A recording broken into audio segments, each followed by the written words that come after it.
Fala pessoal, tudo bem? Deu Liga na área, episódio 45. Olha só, fomos longe, hein? 45 minutos. São 52 semanas no ano, né?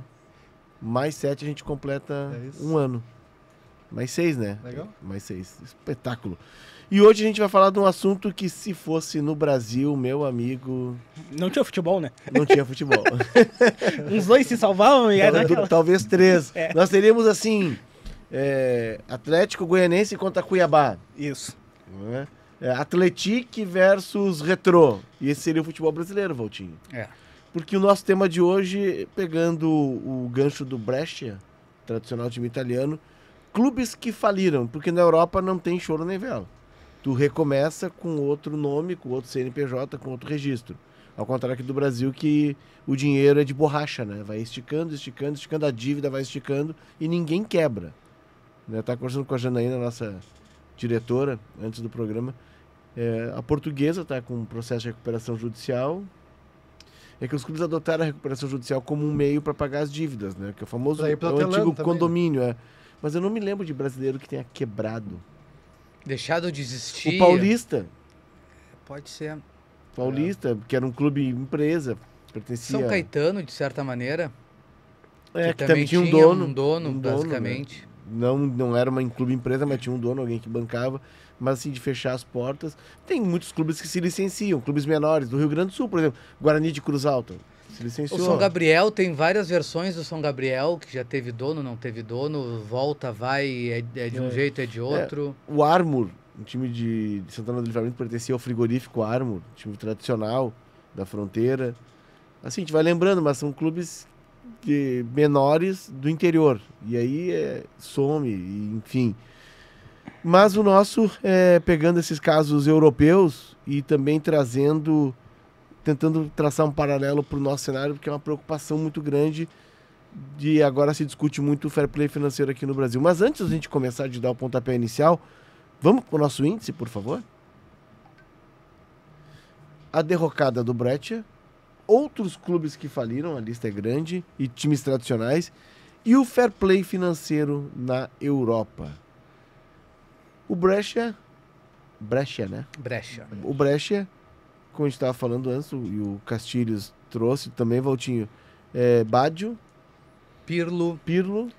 O Mário Balotelli jogou com a camisa número 45 no Brescia. Mas um período mais recente, mais né? recente. Guardiola.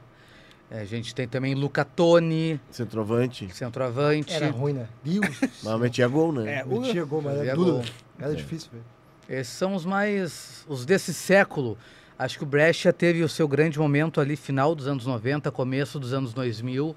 Foi um momento que o clube teve um pouco mais de força. Com o Roberto Baggio, conseguiu uma sequência de temporadas na primeira divisão pela primeira vez na história.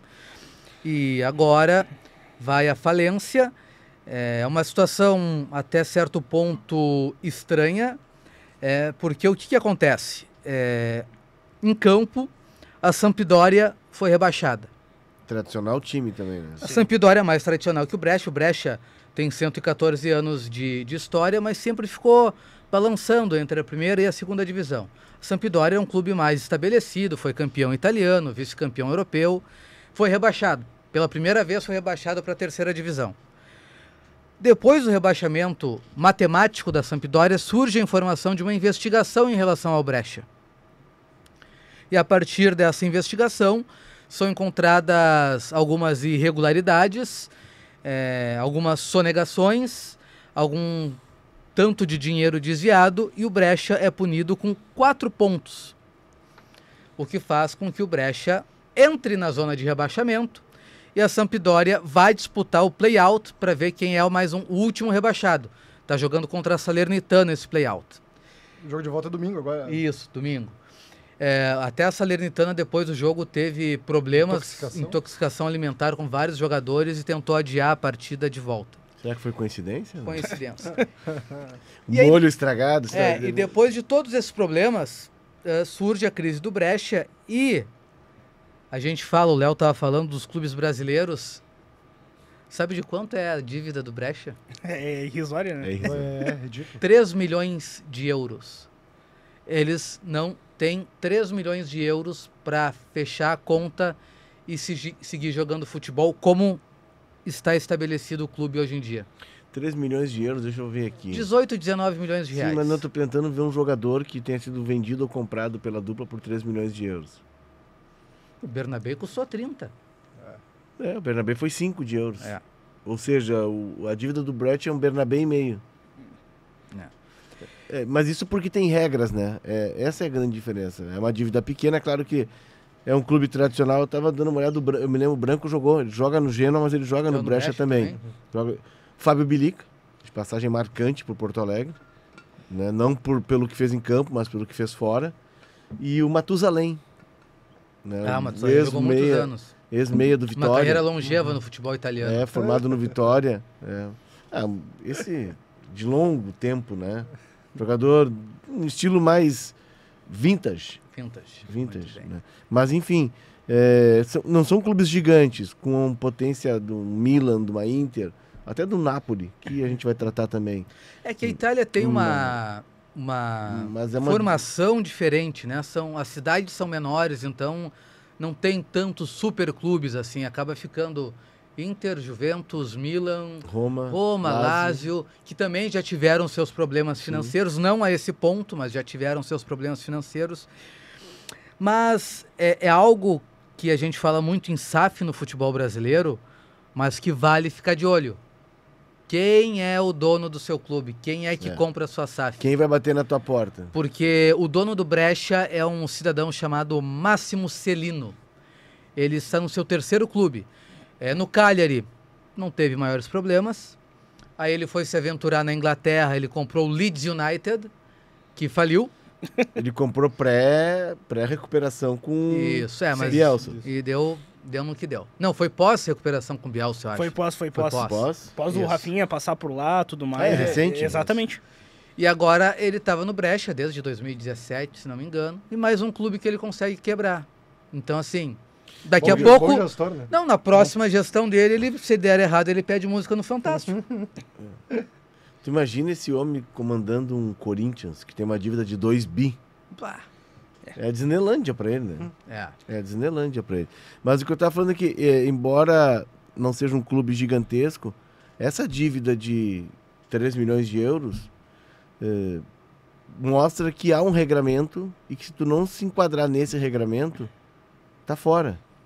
E é isso que se discute muito aqui no Brasil, né? Desse regramento, de limitar, porque o fair play não diz o quanto tu pode gastar, diz o quanto tu pode dever. É isso, o fair play é isso, né? E no caso do Brescia, assim, a gente fala que não é um valor grande, realmente não é. Para um empresário como ele... Dá até vontade de fazer um pix. Não, provavelmente ele deve ter do bolso dele, se ele quiser, para tapar esse buraco. Daí, ele comprou o Brescia por 7 milhões de euros, uma década atrás, mais ou menos. Então, assim, é 50% do valor de mercado, digamos, do clube. Então, ainda assim, era um clube para patamares brasileiros salvável. Né? Os nossos clubes provavelmente estão devendo mais ou menos mais do que valem no mercado. O Botafogo... Ele deve ter tirado uma grana já quando o clube foi campeão da Série B, 2018, 2019, da Série B italiana, e subiu. Aí o clube deve ter valorizado mais. E mesmo assim ele não conseguiu fazer render, de TV. Mesmo jogando um ano inteiro. Claro, depois de 18 e 19 ele cai de novo para a Série B. Mas, passou um ano inteiro na primeira divisão da Itália, não conseguiu fazer pelo menos um pé de meia para sustentar um tempo difícil depois. Vai falar depois de outros clubes que faliram, mas só para dar um outro exemplo italiano atual, o Brescia não é o único clube que está indo à falência na Itália nesse momento e vai ter que reabrir as portas, começar lá de baixo. O Spal, que há pouco tempo jogou a primeira divisão, também está quebrando. E é a 3ª vez que o Spal quebra em 21 anos. Quem? Spal. Tá. É um time de camisa amarela, se não estou enganado. Isso. O Thiago Motta, que treinou a Juventus nessa temporada, passou por lá. Foi pelo Spezia. Ele passou pelo Spezia. É um time que teve uma passagem na primeira divisão muito rápida, assim. Ninguém entendia qual era aquele time, o que ele estava fazendo ali, e pelo visto nem eles sabem. Mas, e na Itália, assim como boa parte da Europa, tirando acho que os 4 times da Espanha, né? Atlético de Real Madrid, Barcelona, Osasuna e Atlético Bilbao, que são associativos, E tirando os alemães, que tem uma lei que está para ser mudada, que é a do 50+1, que o clube tem que ser dono de 50% das ações mais uma, os demais clubes têm donos. E aí fica o alerta que o Walter trouxe, né? Tu pode ter um bom dono e tu pode ter um dono que troque dia pela noite, que queira curtir a vida doidado e não cuide do seu negócio. E aí é um clube que vai, né, ladeira abaixo e precisa recomeçar. Vamos lá, entrando já no segundo ponto, tem mais elementos do... Tu até falaste do Belica, Brescia, né, Léo? O Belica ele tem um envolvimento forte com a história do Baggio, que o Baggio acaba no Brescia, aos 33 anos o Baggio vai pro Brescia. E aí o Brescia faz a melhor campanha da história do time na Série A, fica em 8º lugar, o Baggio desandou a fazer gol, fez 96 gols em 156 jogos pelo Brescia. Ele estava bem e tal, isso aí foi depois da Copa do Mundo de 94, ele já tinha 33 anos, e estava sendo cotado para ir para a 4ª Copa do Mundo dele em 2002 pela Itália, mesmo já mais veterano, assim. E aí ele dividiu uma bola com o Belica, se machucou sério o joelho, e nunca mais conseguiu voltar, conseguiu jogar. Claro, uma recuperação para um jogador de 33, 34 anos fica bem mais difícil. Mesmo assim, ele voltou e se aposentou em 2004 no clube. Isso é 2000 e... 2004 ele se aposenta e ele chega no clube em 2000. A lesão é 2001, 2002. É porque logo antes da Copa de 2002, da Coreia do Sul e do Japão. O Belica joga no Grêmio em 2004. 2004, logo depois o Belica vem pra cá. O Baggio se aposenta no Brescia e tem uma frase na Itália que é muito famosa. Se aposenta com o estádio lotado. Isso, de despedida dele, né? Que não é più domenica, não é mais domingo. Desde que o Baggio abandonou os gramados, não é mais domingo na Itália. Não tem mais o mesmo sabor de ver o futebol aos domingos, porque o Roberto Baggio não joga mais. Eu acho que é uma frase muito emblemática. Aqui no Brasil pega muito o pênalti que ele errou, né? Sim, mas ele tinha sido o melhor do mundo anteriormente, várias vezes melhor da Europa também. Um ídolo na Itália e um ídolo pra nós, né? Isso. Mas na final ele chega muito descontado. Contra o Brasil. E até o jogo era meio-dia, o calor do Isso, cão. e ele tava com uma lesão, ele não jogou 100%. E era nítido, assim, que durante o jogo que ele não estava no melhor nível dele. Na época ele jogava na Juventus. 94 na Juventus. Perdão. E ele até fala, ele demorou muito para falar sobre aquele pênalti perdido dele, que foi uma coisa que, imagina o psicológico do jogador depois que perde o último pênalti da final da Copa do Mundo.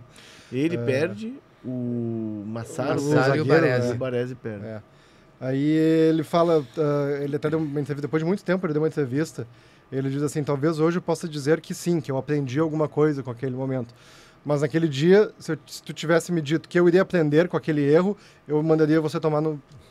Que ele, durante muito tempo ele não conseguiu, sabe, digerir aquele pênalti, assim.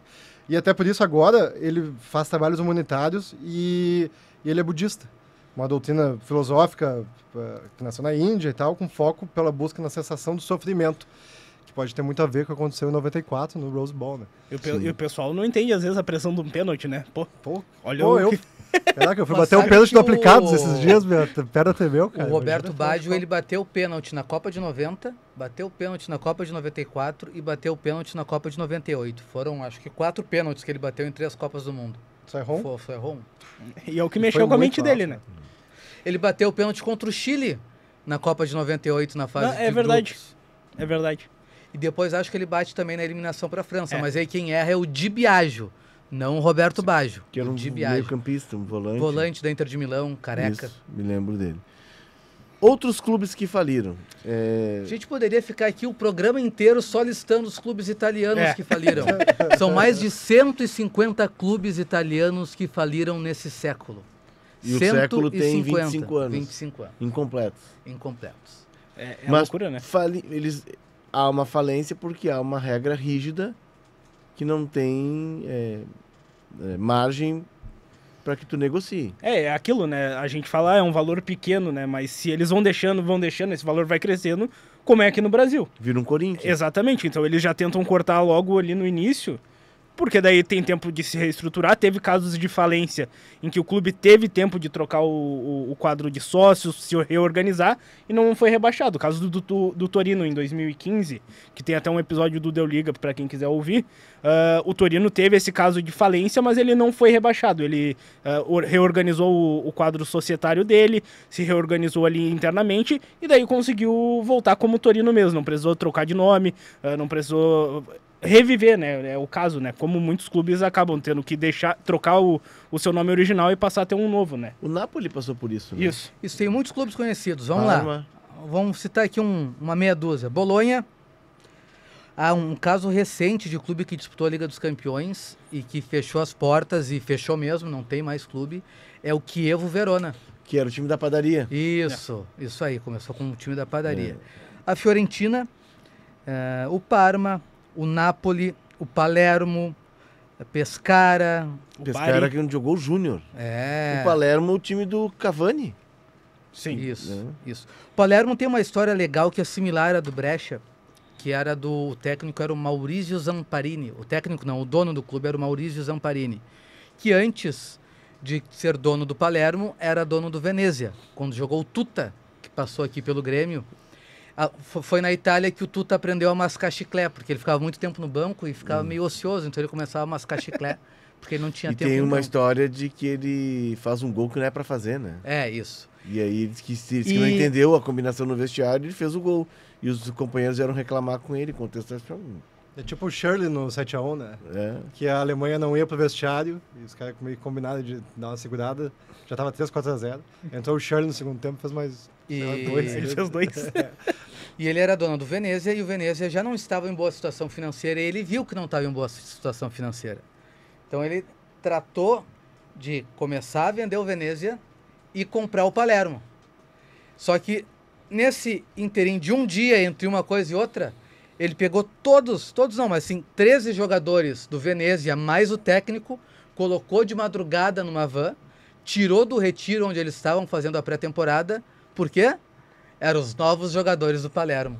Então assim, ele vendeu um clube completamente esvaziado e na calada da noite transferiu os jogadores de uma equipe para o outro, que ele ainda era dono. E pode isso? Pode isso, Pode. Arnaldo? Não poderia, mas ele fez. E ele vendeu o Venezia e comprou o Palermo. E tanto ele Palermo contra... o time de camisa rosa, né? Isso. E tanto ele contra o Celino, que era o do Brescia, eles são conhecidos na Itália como Mandia Allenatori, Papa Treinadores. Eles adoravam demitir técnicos. Pode repetir, Walter? Mandia Allenatori. É bonito, cara, falar bonito, italiano, né? Tu tá louco. Faltou só a mãozinha. Mandia de... De comer. Mangiare. De comer. Aqui no Brasil eles se dariam bem. Sim, estariam já no ritmo. Estariam no ritmo, né? Mas o Zamparini fazia uma coisa muito engraçada com os treinadores. Ele demitia, mas não rescindia o contrato. Então o Léo era o técnico, saía do cargo, não era demitido oficialmente, mas saía do cargo, contratava o Torrealba. Mas aí o Torrealba não ia bem.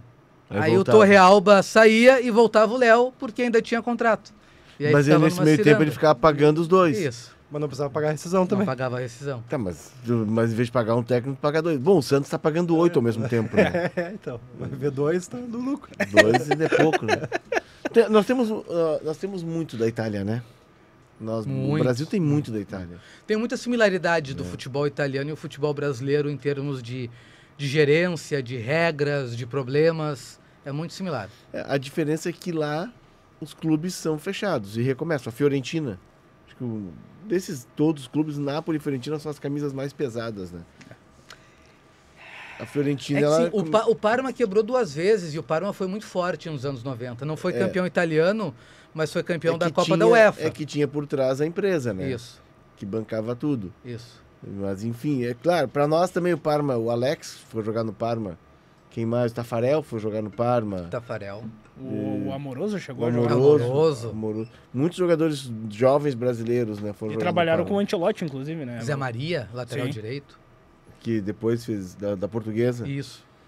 Mas enfim, claro que o Parma para nós é importante, mas Fiorentina e Nápoles são... Não, são mais tradicionais, são cidades maiores, são cidades mais importantes.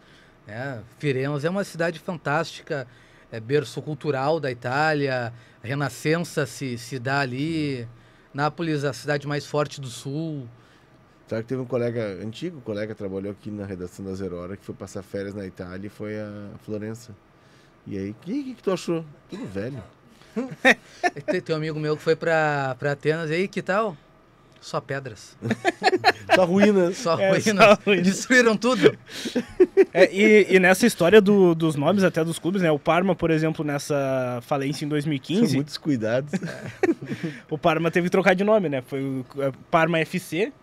para Parma Calcio 1913. O Napoli, ele mudou de nome, mas depois ele conseguiu voltar ao seu nome original. Eles compram a marca. Exato. E aí conseguem retomar o nome. Tiveram dinheiro, né, no caso, né? Tem, alguns melhor não vamos nem gastar com isso. O Di Laurentiis fez um filme extra lá com produtora, conseguiu uns trocados e comprou a marca. Não vamos gastar com isso, vai que vira dívida. Um blockbuster. Mas são muitas mudanças, né? E fugindo da Itália, a gente também tem casos, né? Não é só a Itália que é o problema, né? Daqui a pouco vai pensar que, só tem problema na Itália. Eu acho que agora tem bastante problema. Bastante, né? Mas o mais emblemático, eu acho que foi falado recentemente, foi o do Rangers, né? Da Escócia, que 12 anos depois de falir e para as últimas divisões, ele conseguiu chegar na final da Liga Europa contra o Eintracht, foi derrotado, mas era uma dívida acima de 1,1 bilhão, se a gente for trazer para a cotação atual em reais. E acho que a história mais engraçada eles tiveram a chance de se manter na primeira divisão, fizeram uma votação com os clubes da primeira divisão, e eles falaram, problema de vocês, vão falir e vão para a última divisão. Então o Rangers teve que ir para a quarta, subir para a terceira, segunda, voltou a ser campeão, é o maior campeão escocês, mas é uma história para ver, né? Mesmo uma grande potência do seu país teve que passar por isso e não teve ajuda dos amiguinhos. Na Escócia é Rangers e Celtic, inclusive uma divisão religiosa. Sim. É muito forte. O Scheid jogou no Rangers, no azul. O Scheid jogou no Rangers. E tem também outro caso recente, que é o do Bordeaux, na França. Trazendo para a América do Sul, tem o caso do Racing também, que em 99 devia 30 milhões de dólares, que naquela época devia ser um pouquinho mais do que agora. E aí foi decretada a falência do clube em 4 de março de 1999. Aí, em 7 de março, 3 dias depois, eles teriam um jogo contra o Tajeres, no Arcilindro. Só que não teve o jogo porque o clube fechou as portas, a justiça fechou as portas. A torcida lotou o Arcilindro, uma comoção, aí, fizeram um monte de protesto e tal. O que aconteceu? Com essa pressão da torcida, foi revertida a decisão judicial. Eles conseguiram dar um jeito de parcelar as compras, se reerguer, e voltou também através de uma empresa, e aí se tornou a Blank Celeste S.A. Foi o jeito que eles conseguiram fazer para voltar ao clube e tal, mas só depois de uma comoção. 2 anos depois, foram campeões argentinos. Uma história bonita, que deu certo. Agora conseguiu ganhar a Sul-Americana também. 2001, né? Isso. Diego Milito, jogador. Depois eles ficam sem ganhar título. Diego Milito volta em 14. Isso. Depois de fazer sucesso na Itália, na Inter principalmente, e ganha de novo o título. Nesse fechamento do Racing, o interventor, quando ele anuncia a falência do Racing numa entrevista, um torcedor atira um bumbo nele. E tem a foto, o fotógrafo capta... Uma murga, tem um pratinho em cima. E o óculos dele partiu assim, e a lente quebrou e o fotógrafo consegue pegar. É uma fotaça. É uma foto espetacular. Uma foto espetacular. E, enfim, e foi muito marcante, assim, na época eu trabalhava aqui já, e desde então eu passei a acompanhar essa história do Racing. Sim. Hoje eu sou muito fã do Racing na Argentina. O Clayton, ele foi para Vejaneda. O Clayton Magalhães, que trabalha no Diário Gaúcho ali conosco. E aí ele falou, pede pro teu filho, o Matias, meu filho, tem 5 anos, uma camisa. Aí, pegava uma camisa do Racing, né? O Independente é vermelho, a gente é gremista e tal. Ele trouxe, o Matias nunca mais tirou a camisa. E eu levo o Matias nos jogos do Grêmio e tal, pra tentar fazer aquela cultura dele, ser gremista. E ele não quer saber, ele quer saber do Racing. E aí me enche o saco pra ir no estádio e tal, fala que se tiver Grêmio Inter ele vai torcer pro Racing. E é muito legal. É uma coisa que me pegou, assim, aí tu acaba torcendo junto pra teu filho ficar feliz, sabe? Essa história do Racing me pegou, assim, na Argentina eu torço pro Racing, eu sou torcedor do Racing. E eu acho muito legal no Eucilindo quando tem jogo, se tu levar o Matias, tem uma quadra, tem 2 quadras ou 3 na arquibancada. Eu fico imaginando como é que não perde o filho. Porque é uma criançada, tipo, só as 20 crianças jogando na demarcação que fica, porque é um estádio com modelos sul-americanos, assim, né? Em formato de cilindro. Óbvio. É um estádio grande, é um estádio do gigantismo, assim, da época do gigantismo. Tipo do Morumbi, lembra muito o Morumbi. E ele tem um espaço muito grande entre o final do gramado e o início da arquibancada. E ali eles pintaram gramados e a criançada vai e fica jogando. Só que é muita criança, cara. Não tem às vezes eu vou numa praça, tem umas 6 crianças, eu já perco o batismo. Imagina, cara. Mas tu acha? Eu acho. Isso, eu acho. Importante. Mas espero que ninguém não esteja ouvindo isso. Mãe do batismo. Vó do batismo esteja ouvindo. Mentira, é pegadinha do malandro. Te enganei. Não, mas eu acho que é uma cultura que as crianças já vão para aquilo, já deve ter, porque todo mundo ter um lugar que vai naquele setor já deve ter, e aí ficam jogando os pais ficam torcendo e fica aquele joguinho rolando. É muito, cara, isso é muito legal. Pai, é muito legal. O bom é que se o jogo estiver ruim no gramado, daqui a pouco tem entretenimento entre as crianças. É isso. O Racing, acaba vendo o jogo das crianças e não dos adultos. que vive uma temporada especial, e no outro podcast que a gente tem aqui, dos vizinhos barulhentos sul-americanos, o Mapa da Copa, tem um episódio sobre o Racing, que vive uma temporada especial, porque o técnico do Racing, ele estava no time que ganhou, ele era gandula no título continental, na Supercopa. Não, ele era gandula na Libertadores, ele estava no time que ganhou a Supercopa, e ele é o técnico do time que ganha a Copa Sul-Americana. E agora o Racing está na Libertadores, está super bem. E ele é torcedor do Racing. Nas férias agora ele postando foto na praia de camisa do Racing. Cara, é uma relação que não tem como, né? Certa vez a gente estava em Buenos Aires para fazer um jogo, Inter e Boca, aquele jogo Inter e Boca, que nós fomos almoçar num restaurante. O Gustavo Costas, né? Gustavo Costas. E treinou, ele treinou o Emelec, treinou vários times da América do Sul, treinou seleções, treinou Bolívia. E a gente estava no restaurante e aí eu tinha do lado uma mesa, assim, uns caras engravatados, assim, que estavam almoçando. E eles disseram, vocês são da onde? De Porto Alegre, do Brasil. Então aqui pra quê? Nós somos jornalistas, tem jogo do Inter e Boca amanhã, vamos descobrir o jogo do Inter. Boca? Tem ninguém no estádio agora, sim, o jogo é amanhã. Mas se é do Racing, o jogo é amanhã, nós estamos no estádio hoje. Aí ele me deu um cartão dele, do escritório dele, o cartão tinha o escudo do Racing. O nome de cara é outra relação, é outra paixão. Vou ter que levar o Matias lá, sem o Marchand. Não, certamente. E é legal porque o Racing Independente separado dos é um do lado do outro. 100 metros. No mesmo... E é muito grande o estádio do Racing. É altíssimo, assim. Uma dúvida, Léo. Tu se refere aos vizinhos barulhentos. Como é que tu te refere a nós no episódio? Como é que tu fala? Não sou eu. Fala isso de todos. Eles dizem que são os guris de condomínio. Guris de condomínio. Perfeito. Eu defendo vocês, digo, não, é bem assim. Imagino, claro. Entendeu? Eles já andaram de ônibus. Não, tá louco? Torre de São Paulo, velho. Tá bom da Serra. Pô. Torre tem mais história que não é de condomínio nada, Torre é da Quebrada, mano. É da Quebrada? É da Quebrada, ele tem essa cara. Não, é que eu já falei pra eles, olha, eles já andaram de ônibus 2 vezes e tal, com os pais, mas não são totalmente de condomínio. Pegava Nova Gleba todo dia, 6 da manhã. Só pra completar aqui, gente, sobre o Bordeaux. O Bordeaux que foi ex-campeão francês, ele estava na segunda divisão, tinha acabado a temporada na 12ª divisão, já vinha com problemas financeiros, por isso estava na segunda divisão.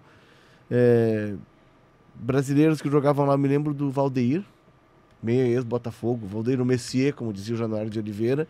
Mais recentemente o Malcom, o Mariano, lateral direito, que estava no Atlético. O Zidane, começa no Bordeaux, né? O Pauleta, centroavante da seleção portuguesa, com o Filipão, né? Não, com o Filipão. E o Bordeaux, ele não consegue apresentar um orçamento para a próxima temporada e a Liga Francesa e o órgão regulador de gestão esportiva o rebaixam para a 3ª divisão. Ele não apresenta um orçamento suficiente e ele é conduzido à 4ª divisão e se torna amador. O CT é fechado, todos os jogadores, quando ele vai para a 3ª divisão, são liberados, qualquer clube podia contratar aqueles jogadores sem custos, e os 70 meninos que estavam morando no CT tiveram que ser desalojados e também ficaram livres.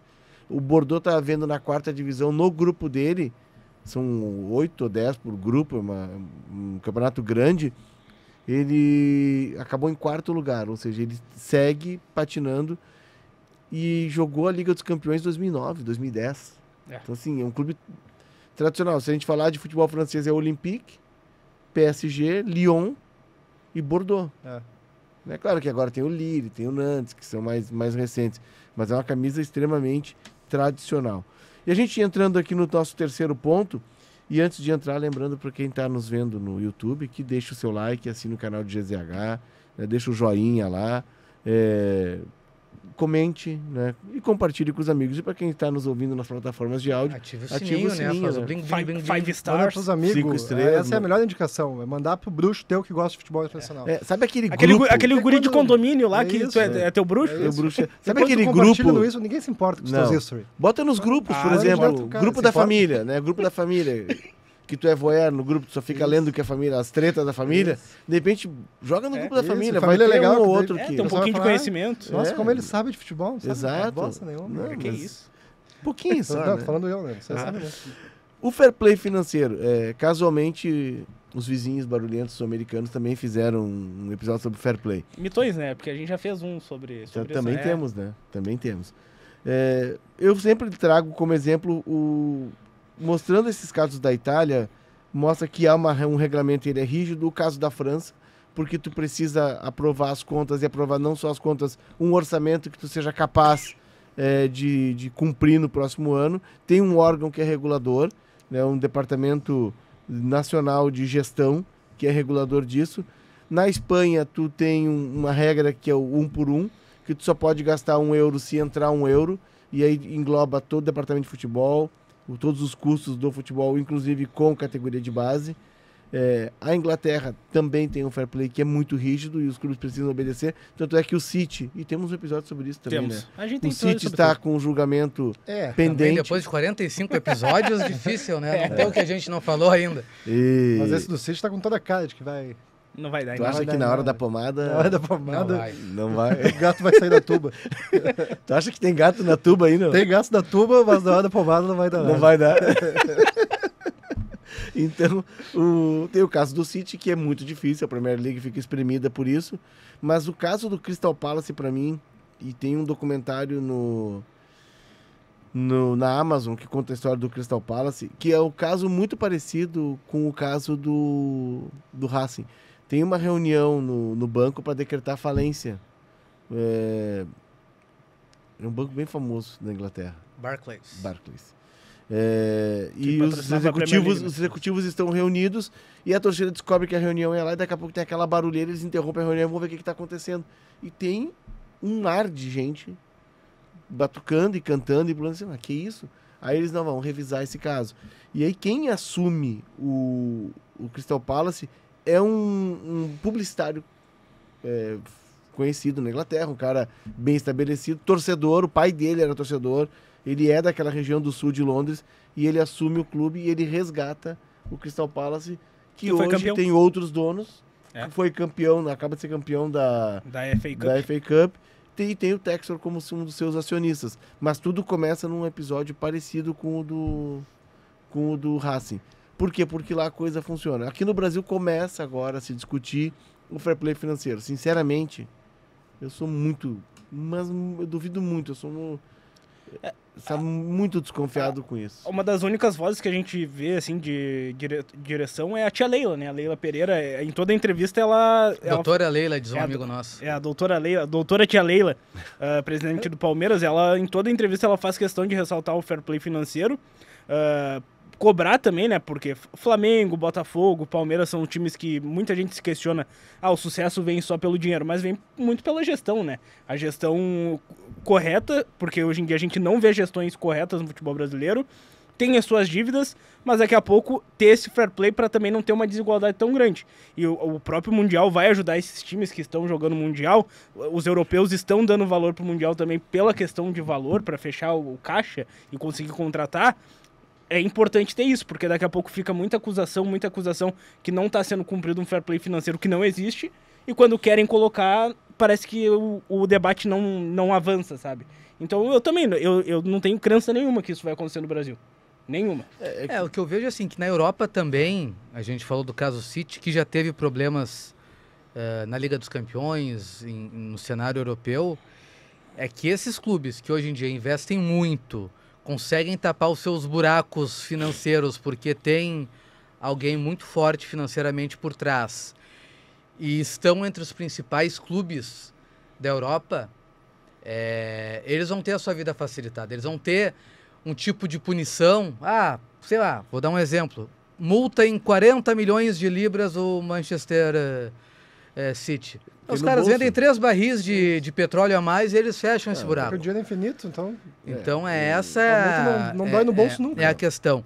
E o que eu vejo muitas vezes que pode acontecer, que é o caso, talvez, do Brescia, porque o futebol, e aí tem que tentar encontrar um meio termo para que clubes assim não fechem as portas de maneira tão drástica, eles também são uma representação social, eles representam um grupo de pessoas que há algum tempo se identifica com aquilo, que se reúne por aquela causa e vão ficar, de certa maneira, órfãos por não ter um clube. Claro que não pode ser irresponsável e gastar e ficar devendo para os outros. Mas tem que ter uma maneira de, daqui a pouco, tu não pode ter um clube como o Brescia, ou daqui a pouco o Parma, a Fiorentina, o Bordeaux, que são clubes maiores, esses últimos. Imagina, porque tu causa dois problemas, né? Um esportivo, que tu perde uma marca forte, que sempre foi competitiva, e outro, essa questão social que representa uma cidade, representa um grupo de pessoas, uma quantidade importante de pessoas. Então tinha que se encontrar uma maneira para que se recomeçasse, mas que não se fechasse a porta completamente. É porque tu representa e tem uma questão de economia local, né? Tu mobiliza uma economia local. Vamos lá, digamos que tu fechasse lá o Juventude e o Caxias. Pegar uma cidade de Caxias, uma cidade de um porte de uma cidade europeia. 300, 400 mil habitantes, Caxias tem 500 mil habitantes. Uma cidade grande, Manchester tem 500 mil habitantes. Né? Tu fecha o Caxias e o Juventude, quantas pessoas não são desempregadas ou que vivem? Fecha por causa de uma gestão ruim de, sei lá, um grupo de 50 pessoas que Caxias, assumiu a direção até peguei do clube. uma região rica, mas nós estamos muito próximos de ter isso em Pelotas. Sim. Com Brasil e Pelotas. O Farroupilha acaba de vender o estádio. Vai vender o estádio, vai mudar. O estádio no bairro Fragata tinha uma vinculação com o bairro. Isso vai se perdendo, isso que não se tem no Brasil. O clube que é do bairro Fragata, ele não pode sair do Fragata. Aquele lugar ali está a história dele, está a raiz dele. Mas se o Brasil e o Pelotas fecham, por exemplo, quantas pessoas ficam desempregadas? Além de um polo de futebol do Rio Grande do Sul, ficar à mercê, ficar sem ninguém. Né? E nós fizemos durante esse quase um ano de Deu Liga diversos episódios que são sobre clubes específicos. E muitos têm na sua raiz uma questão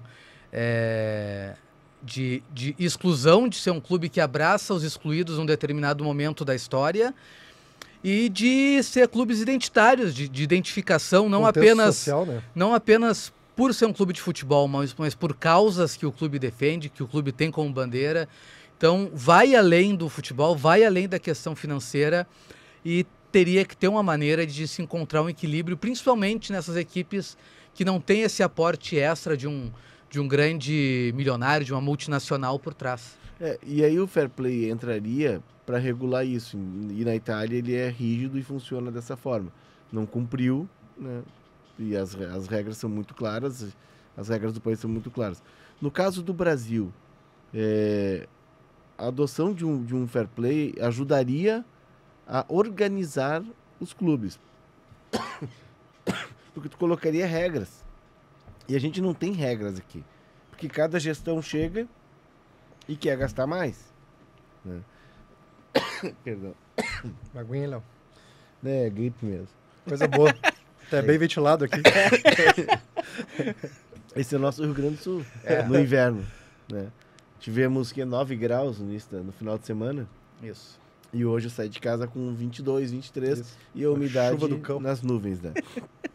Mas enfim, viria para ajudar com que os clubes seguissem regras e não a cada 3, 4 anos de gestão alguém disposto apenas a marcar o nome na história. Eu vejo dessa forma, embora duvide muito que vai se estabelecer no Brasil. Essa questão de querer marcar o nome na história é um dos maiores problemas que a gente tem, né?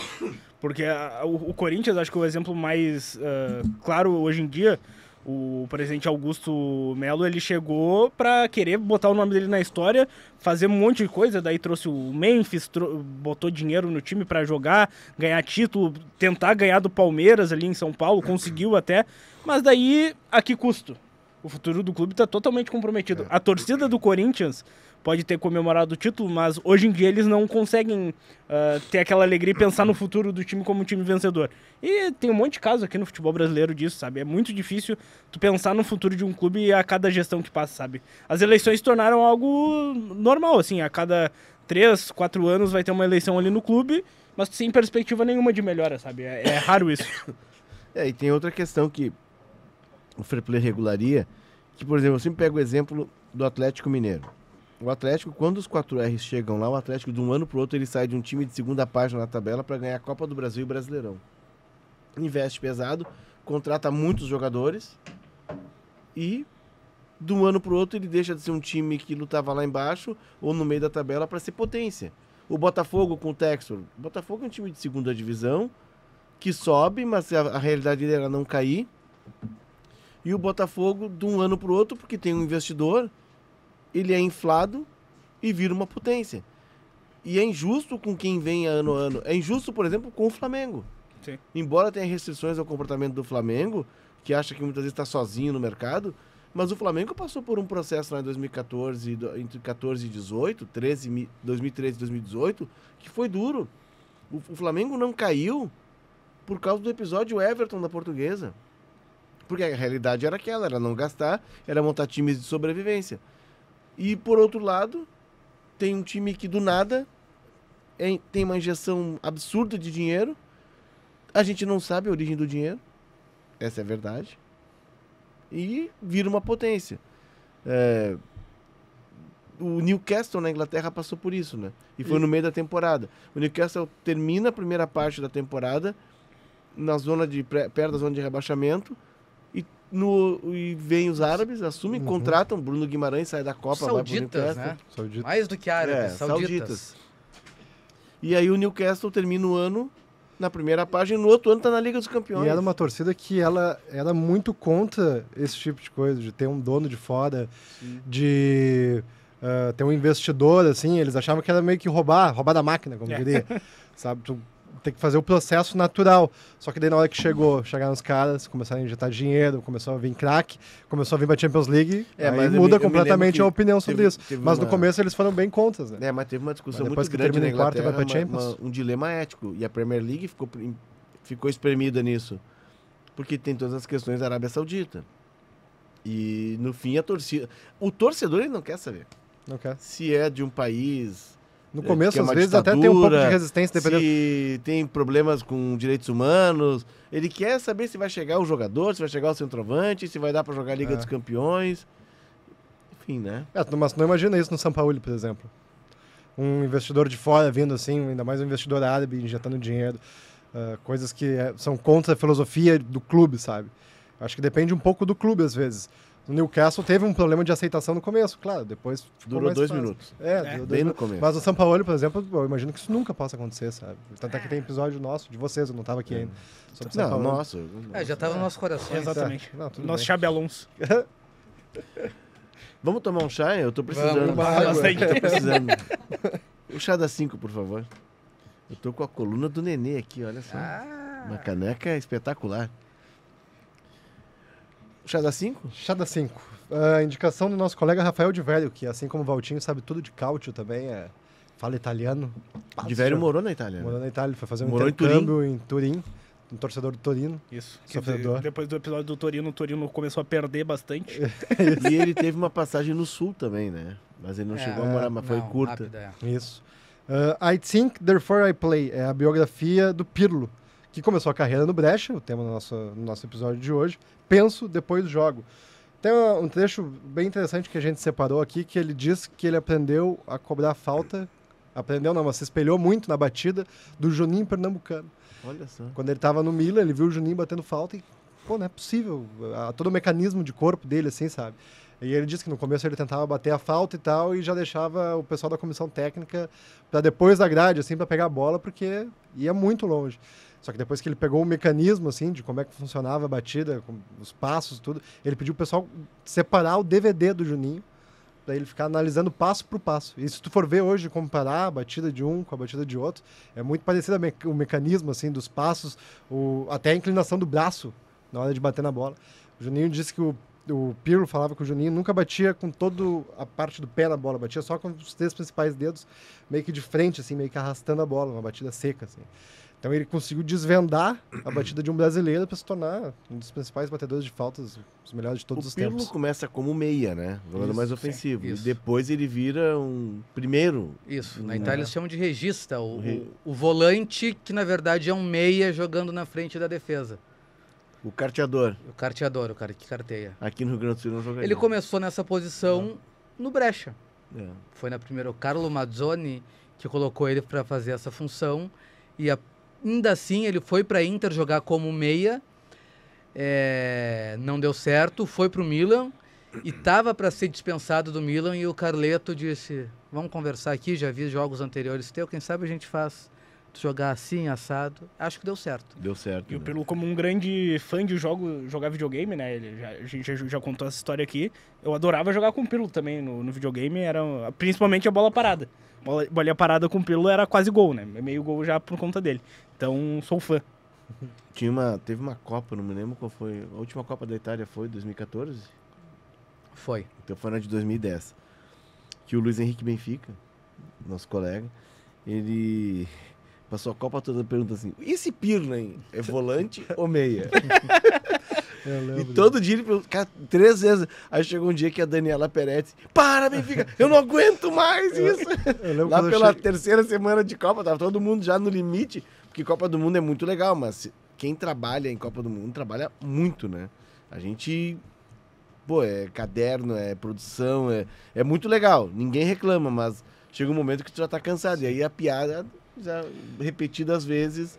Então, até hoje a gente encontra o Benfica e brinca com ele. O Jones Lopes, repórter, incrível, que trabalhou aqui também, eu cheguei a trabalhar junto com ele. Aí ele levantava do lugar dele e ia no Benfica, mas bem sério assim, sabe? Parecia que ele ia perguntar um troço importante. Benfica, o Pirlo, ele é volante? Pô, o Benfica ficava louco com ele, sabe? Virou uma piada interna.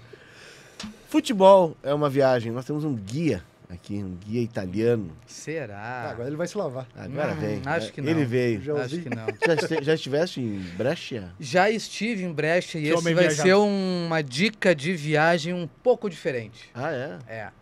Brescia é uma cidade que tem a sua parte histórica, a sua parte mais antiga, tem alguns atrativos, tem uma cidade que ficou um pouco marcada pela atuação do Mussolini e o fascismo, porque a principal praça da cidade, a Praça da Vitória, foi construída por Mussolini durante o seu regime. Na cidade também tem o Museu das 1000 Milhas Italianas, que é uma grande prova de automobilismo que existia na Itália nos anos 40, nos anos 50. E eu acho que inspirou a do Brasil, não? Não sei te dizer. 24 E aí horas. tem o filme Ferrari, que conta um pouco da história dessa prova, que acaba... Não queria dar o spoiler, mas né, o Alberto De Portago, que é o principal piloto da Ferrari naquela prova, ele correu na Fórmula 1 e também foi um atleta olímpico das Olimpíadas de Inverno. Então tem uma história bacana que também é contada nesse museu.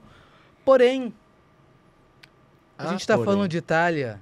Gente, não vão passar muito tempo em Brescia. Não é tudo isso. Mas calma. Por que vale a pena ir a Brescia? Brescia fica no norte da Itália, na Lombardia, mesma região que fica Milão. Então é uma boa cidade dormitório, assim, para te fazer a tua base. Quando eu fui para Brescia, eu fiquei em Brescia para ir em outras cidades.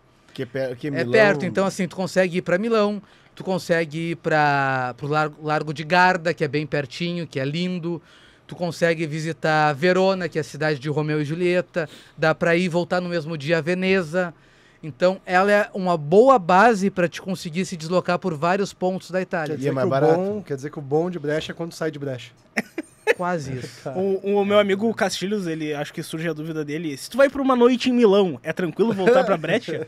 Não tive essa experiência. Eu fui... Mas deve ser mais barato, né? A hospedagem é mais barata. Faz essas coisas que tu faz. Não, por isso eu perguntei o que tu faz, né? Conheço a noite de outras cidades italianas, mas de Milão e Brescia não. Qual foi a melhor? O Douglas Costa, por exemplo. Florença. Florença. Na minha primeira passagem pela Itália, que fique bem claro. Sim. Várias Sim, passagens. é que a segunda já tava... Já a segunda eu já estava Vai dar comprometido. ruim se alguém ouvir esse programa. O Douglas Costa morava em Turim e costumava ir jantar em Milão. Que 2 horas? 2 horas de massa, trem, né? Falou que ele comeu muita massa aí, Milão. E aí foi um dos problemas da passagem dele por lá, revelado pelo staff dele até, né? Que eu comia muito lá. O Ancelotti gostava de pegar alguns jogadores e almoçar ou jantar em Parma. Ele gostava muito de um restaurante na região de Parma, ele ali da Emília-Romanha. Parma fica nessa região. Ele ficava também perto de Milão, eles iam jantar lá e depois voltavam. Que também fica o quê? 1 hora? É, 1 hora.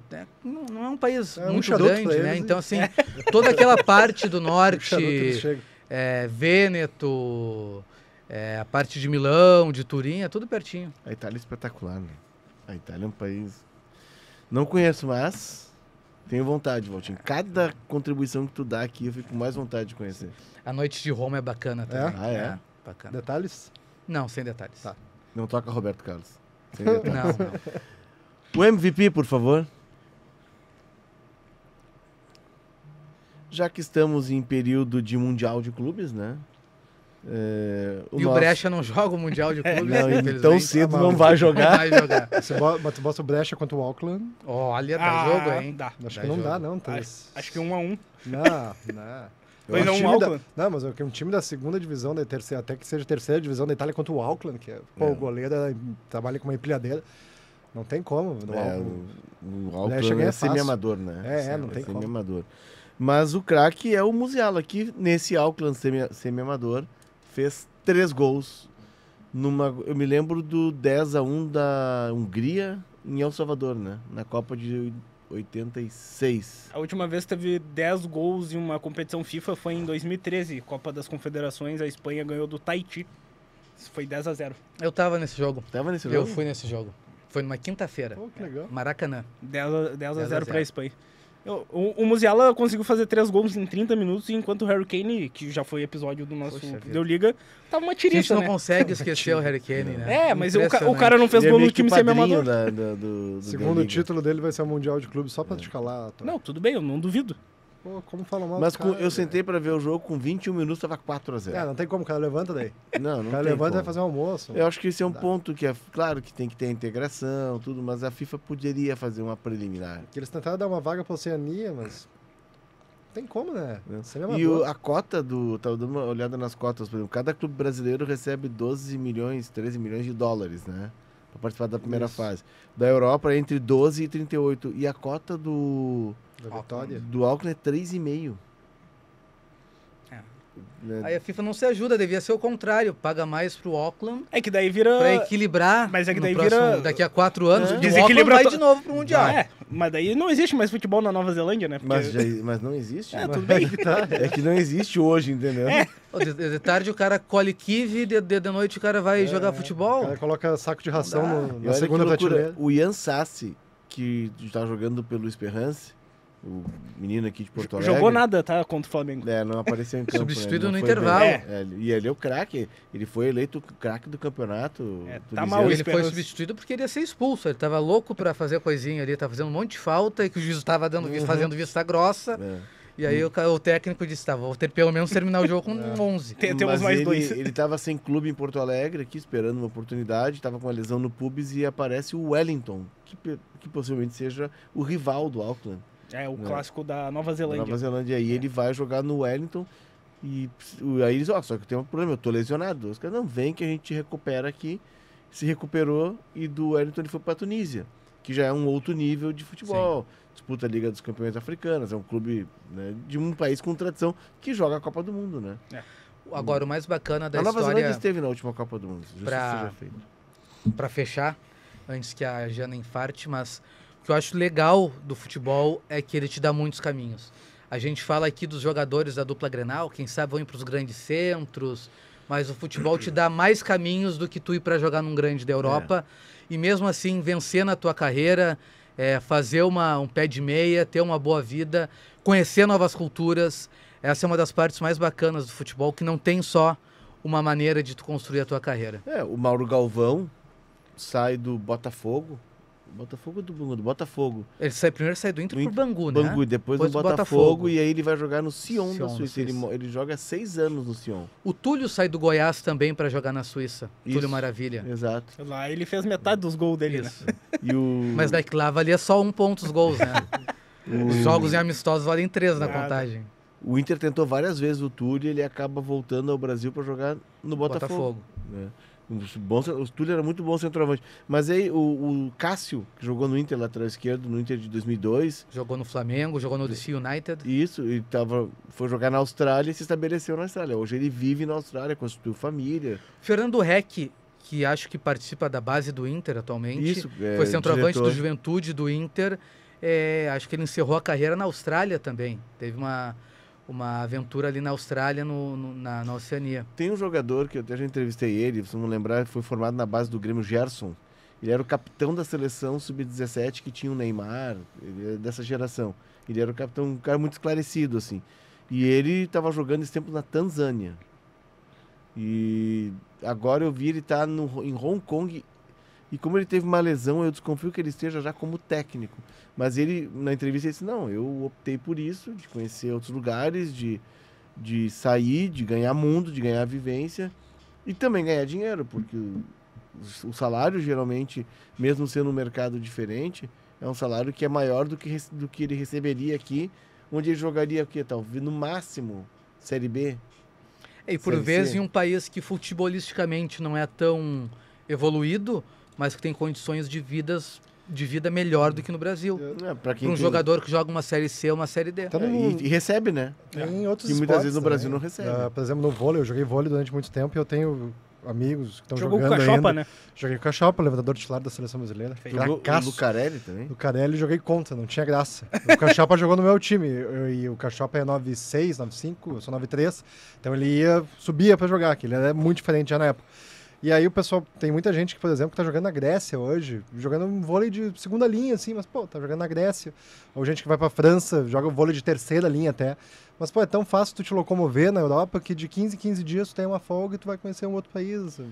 A viagem de avião é barata também, então vale muito a pena, não só pelo futebol, no esporte como um todo, assim, tu consegue conhecer vários lugares. Se tu tem família, de poder educar os filhos num lugar desse, tipo, ter segurança, que é algo hoje que aqui no Brasil a gente vive, a gente se acostuma, mas a gente vive com medo. Isso não é saudável.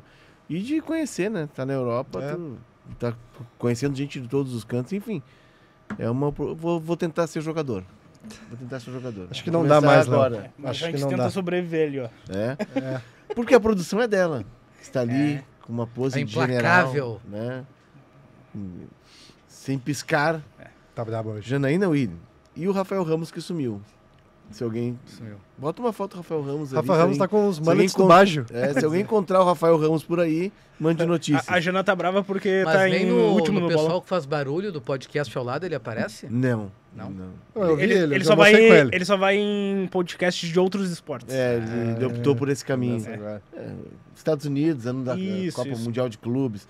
A técnica e edição de áudio é do Leandro Carvalho. E a sonoplastia é do mito, a lenda Paulo Fraga. Siga o Deu Liga na sua plataforma de áudio preferida, deixe as 5 estrelas na avaliação e ative o sininho para receber notificação sempre que o episódio novo estiver no ar.